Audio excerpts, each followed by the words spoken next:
নাচের স্কুলে পূজা প্রায়ই বলে ওর বোনকে খুব সুন্দর নাচ শিখিয়েছে।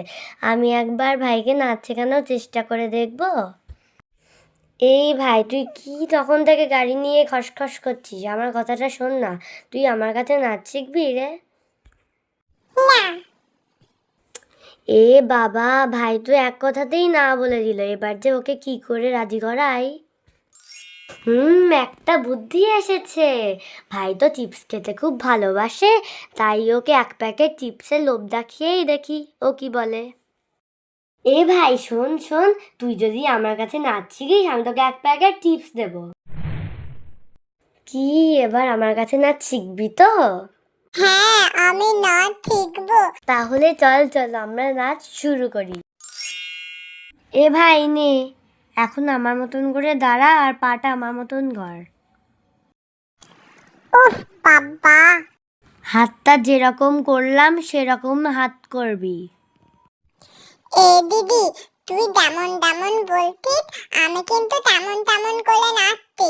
তুই এবার আমাকে টিপটা দিবি তো? উফ বাবা, শুধু খাই খাই। এখন যেভাবে নাস্তা দেখাচ্ছি সেভাবেই নাস্তা কর না। আমার নাচ শেষ, তুই এবার আমাকে টিপখানা দে। অনেক নাচ করেছি, এবার আমি টিপ খাবো। এই মরেছে, আমার কাছে তো কোনো চিপসই নেই, এবার কি হবে? এইটুকু নাচ করে আবার চিপস চাইছে। আমি তোকে পরে দেবো ক্ষণে, এখন তুই যা। তুই আমাকে টিপ দিবি কিনা বল? তুই তখন বলেছিলি আমাকে তুই টিপ দিবি।